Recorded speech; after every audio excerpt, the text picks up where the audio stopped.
Hello? I don't know who I'm speaking with, but I feel that the end of the world is near. Not your world. My world, don't worry. I live with my family, 6 children and 1 adult. We're all named after the order in which we arrived to the house. The house is the last refuge from what is beyond. We call it the void, an area of earth that is entirely empty. Everywhere beyond our fence line is lifeless. You would imagine that being within asylum would be comforting. Yet, I fear.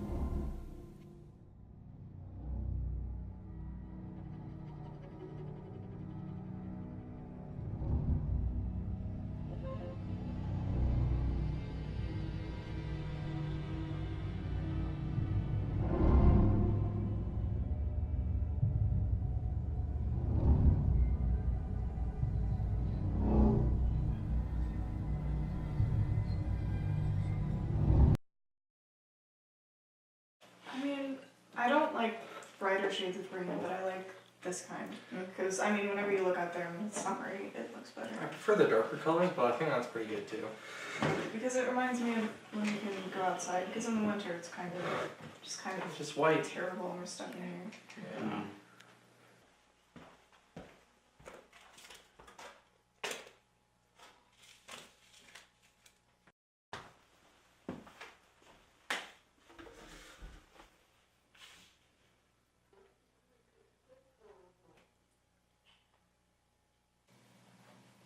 What?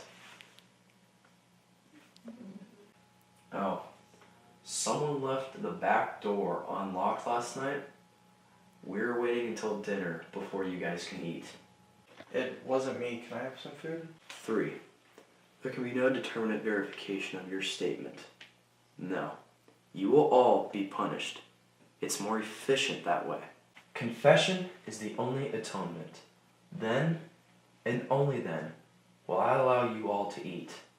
Except for the sinner, of course. He will be punished more severely. It was me. I left the door locked.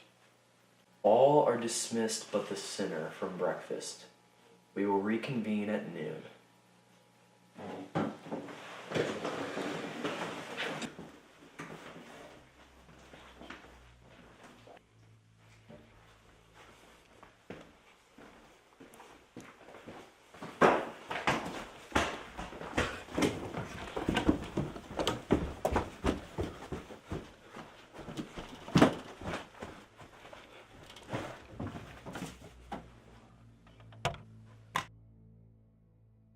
A large-scale investigation continues for 2 boys who went missing 4 years ago, after their parents left on vacation.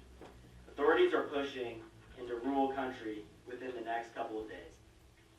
But with the amount of farmhouses in the state, it's literally like looking for a needle in a haystack.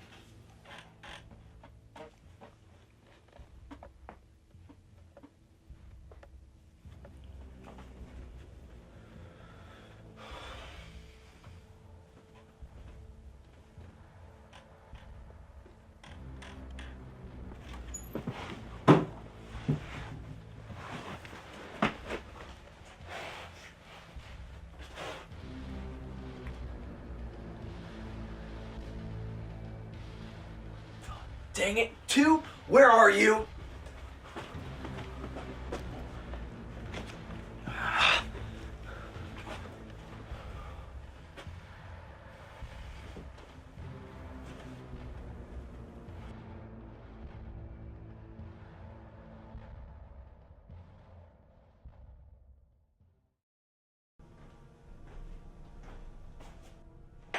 Where were you? Huh? You think I'm stupid? Huh? You left the closet door open. Now listen to me closely here. If you ever defy me again, I will make sure that every waking minute is less preferable than being tied up by your toes and being dipped in the ocean until you faint. Do I make myself clear? Finish your meal.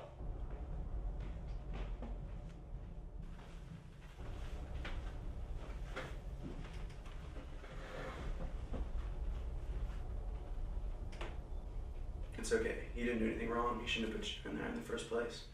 Yeah, you didn't deserve that. It's gonna be okay. Just don't do it again. It may not have been the smartest thing to do, but you'll be alright. Tired of it. Why his fist? Who turned to him and placed the crown in his head? Upon what regiment did he assume his authority? This isn't rule, this is religion. Atonement? Please. We only seek to survive, not to do right. Morality has no hold here. We are effortlessly abandoned from any shackles of right and wrong. Why must he define the magic morality? He is man just as we are. No. Our thoughts aren't heard. Our words are barely heard. It's like we're screaming, kicking, striking at a brick wall, yelling at the deaf man's ear, but only getting blow after blow in return. It's like firing a gun at a dead telephone line and hoping for an answer. No. There's no reaching him. There's no end to this autocracy. There's only what he envisions. Great and utter catastrophe. The culmination of his nihilistic wasteland into the ultimate eschaton. Divine right beyond the divine. And we must yield. Have you spoken to one about this? Have I spoken to one about this? The man is an apathetic vegetable. All he knows is that any suggestion of ideological dichotomy within this household is a threat to his authority. What are you planning to do? We have to respond with equal, if not greater force. Does that include killing one?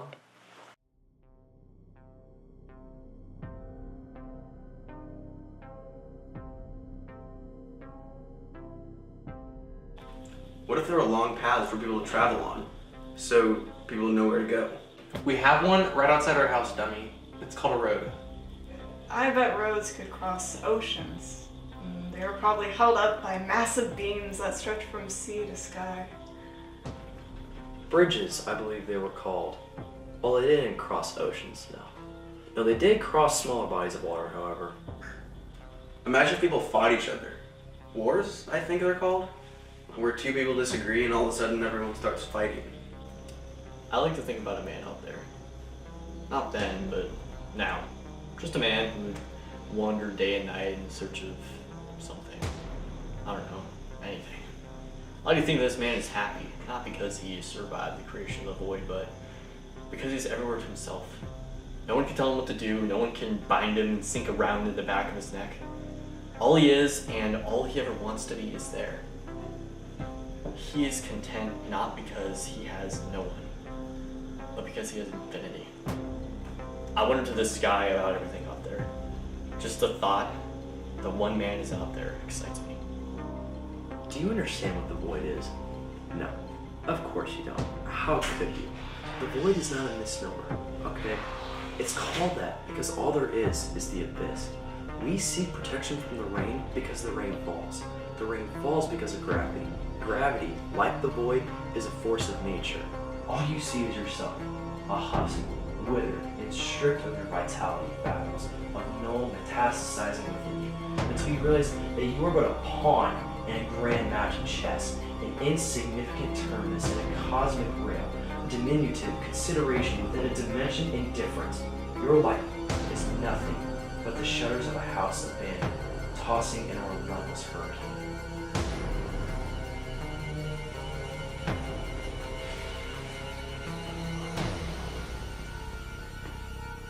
Never mention life within the void again.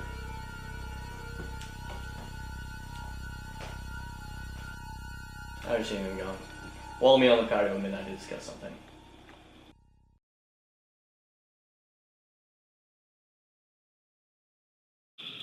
That night when you threw me in the closet, I witnessed something. There was a news anchor on the TV, and a news anchor is someone who just kind of tells people in the local area what's going on. But that's besides the point. He was talking about this investigation, whatever. The point is that it's proof of life within the void. There are people out there talking about what's going on in a world where life does exist. One has lied to us.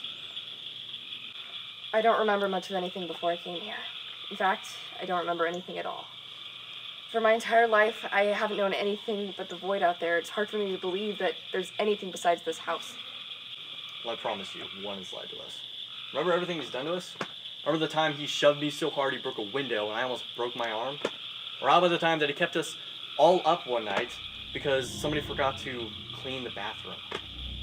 So this isn't a democracy, this isn't liberty or trust, this is fear. It's time one is relieved of his power. Full-scale revolution is in order.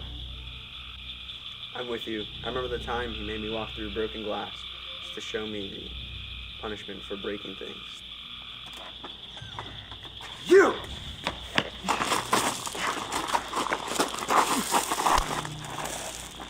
Well, I'm sick and tired of you breaking curfew.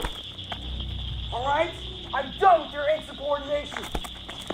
Now get back in line, brother! And stay there!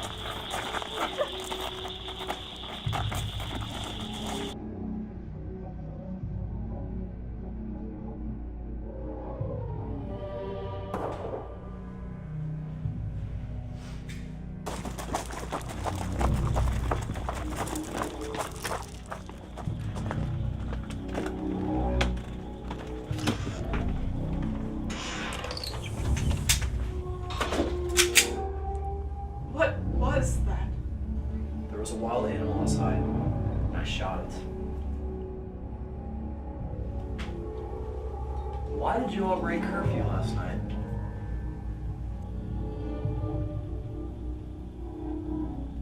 I'll repeat my question. Why did you guys break curfew last night?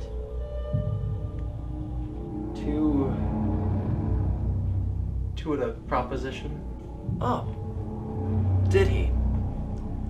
And what were the details of this proposition?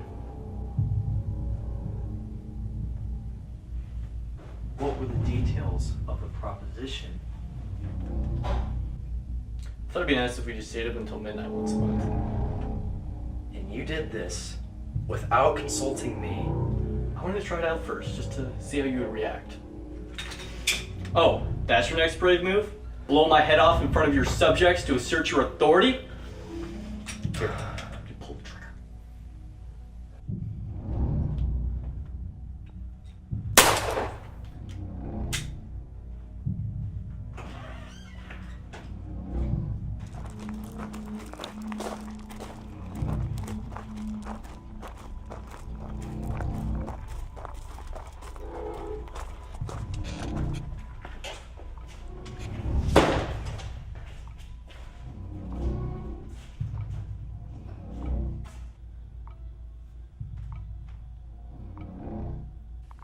One, two. What's our first move? There is no first move. There is no last move, there's only one move. One won't tolerate anything further. If we take one step out of line, we'll have our heads. So the only logical option, the only option, is complete rebellion in the blink of an eye. That's our move. The gun is the pivot. If we can rid him of that advantage, then the playing field is even. Right. At that point, it's just up to us. I'm assuming 3 and 4 will put up a fight. Yeah, that's what I'm worried about. 6 will likely take him aside, so it'll just be 3 against 3. I'll wrestle the gun from him. 6 will be between 7 and 9, so you two are in a better position to take 3 and 4. 7, if you can turn the table, they'll become completely off guard. Right. I can do that. 2, you can kick them while they're down. I'll try to talk 6 down if she starts anything.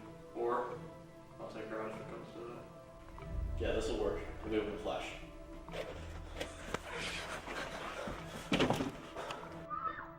6!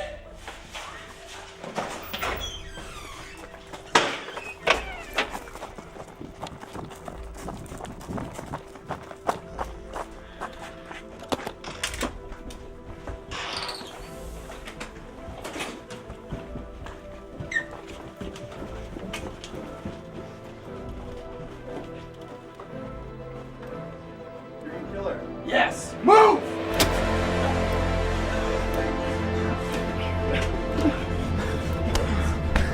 Go!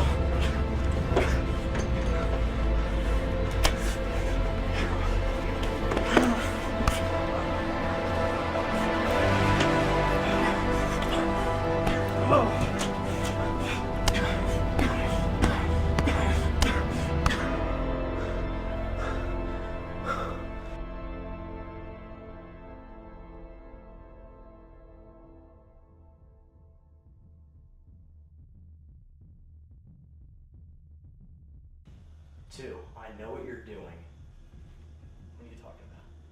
Insurrection. Your own insurrection. Why would you even begin to dip your own toe in an ocean of anarchy? I'm gonna stop you right there. Do you understand what it means to be in control? No, you don't. How could you? You're not in control. We're in fear. Your fist is not a judge, it's not a legislation, it's not an executive, it's a weapon. It's a live bomb that you carry around acting as if it's a tool. You don't have any real power. All you have is the means to beat people until they say yes. What? You think you're entitled? You think you're deserving? One, you're barely deserving the spit under Seven's lip.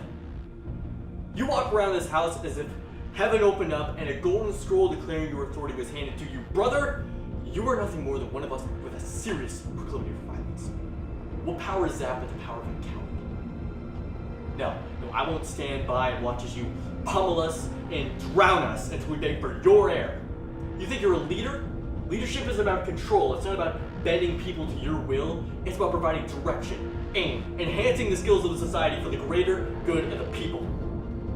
I'm sick of miracles like this rule, acting as if we're a mass of disciples and not individuals.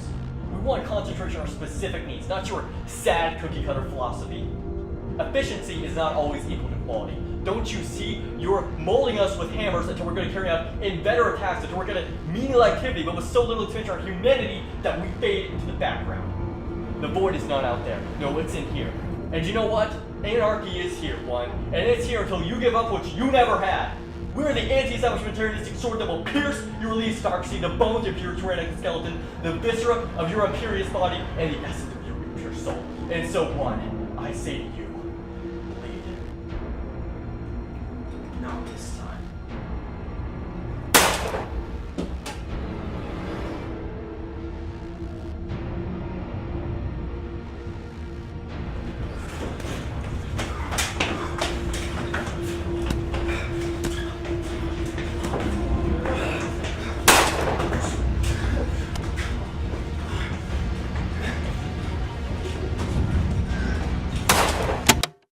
I killed my brother today.